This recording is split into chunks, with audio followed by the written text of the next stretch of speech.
These are your 1.4 notes on linear equations in two variables. The very first thing we want to talk about is the slope of a line. The slope of a line is defined as the slant of the line. Whenever you're calculating slope, you want to think about it in terms of the change in the y values divided by the change in the x values. So you really just pick 2 points on the line and then calculate the slope. Well, change in y means how does it change going this direction. So that means the rise, which is right here, the rise is the same thing as the change in the y's. So we want to know how far did it go to get from the first point up here to the second point. So it went up 1, 2, 3, 4, 5 units. Since we went up, that's considered a positive 5. The next thing we want to do is calculate the run. That's going to be the change in x. So from this point to this point, how many units did it move? 1, 2, 3, 4. It moved 4 units. That means your slope, in this case, is going to be your rise over your run. So what if we decided to start at this point and go to this point? Would it still work? We still have to do rise first, but in this case we're going to rise down. So we're going to go 1, 2, 3, 4, 5. So our rise is a negative 5. But what about the run? The run is going left this time. 1, 2, 3, 4. Since it's going left, that's considered the negative direction. So that's over negative 4. But isn't a negative over a negative still a positive? So it really doesn't matter what point you start from, as long as you keep the signs correct, you're still going to end up with the correct slope. This formula right here we're going to use many, many times in college algebra. So you want to make sure you know that one. It's the difference in the y values divided by the difference in the x values. So let's calculate some slopes. Remember that formula we just talked about? Slope is y2 minus y1 over x2 minus x1. We're going to use that formula in these calculations. The little 1s and 2s, those just mean point number 1 and point number 2. So let this be point number 1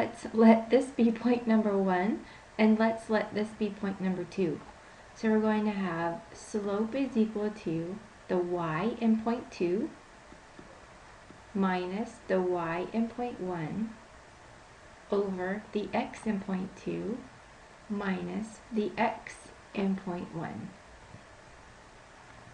Simplify that. Negative 3 minus 5 is negative 8. Minus negative is plus a positive, and negative 1 plus 2 is 1. So your slope in this case is just simply negative 8. So how about point number 2, or problem number 2? We have slope is equal to 1/2 minus negative 3 all over 4 minus 4. 1/2 minus negative 3 is 1/2 plus 3.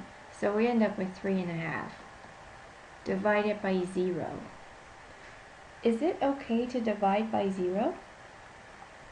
It's not okay to divide by 0. So this one actually has either no slope or it has undefined slope.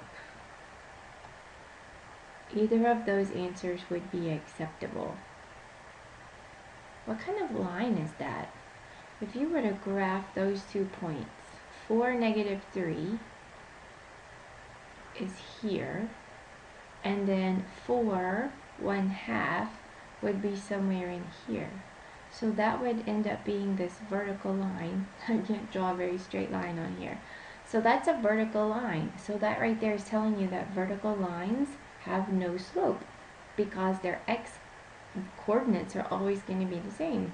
So you'll always end up with 0 in the denominator. So how about problem number 3? We have slope is equal to y2.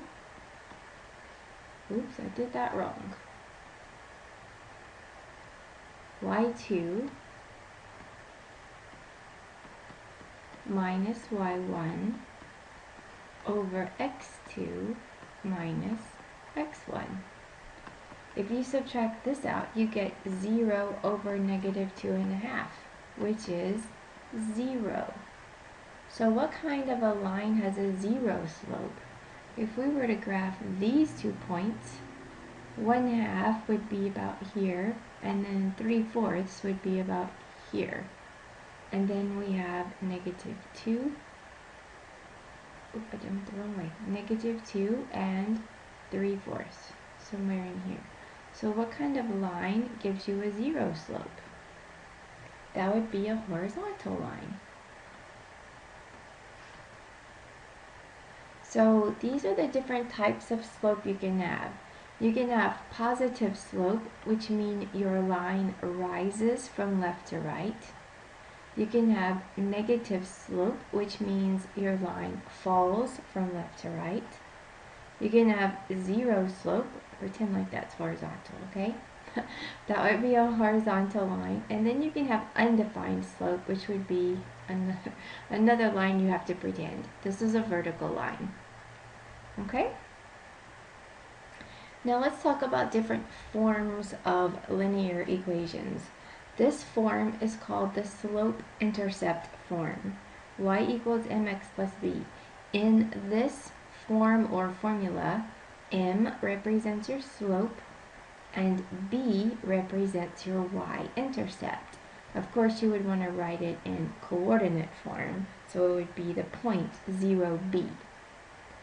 Every non-vertical line has an equation in slope-intercept form. Non-vertical line. So this one would not have an equation in slope-intercept form. That's because this is going to be x equals something, like x equals 6. So there's no way to set it to y equals something in that case. Here, 0 slope would be something like y equals 4, something like that. If you have a negative slope, it would look like this. Y equals negative 6x minus 3. It has a negative slope. And if you have a positive slope, it would just be like this. So here you have a positive slope. Whatever's in front of x represents your slope. Write the equation of the line with slope 4 and passes through the point 0, negative 3, and then graph the line. Well, 0, negative 3, 1, 2, 3 is here. And then if it has a slope of 4, that's the same thing as 4 over 1. So we're going to rise 4, run 1. 1, 2, 3, 4, run 1.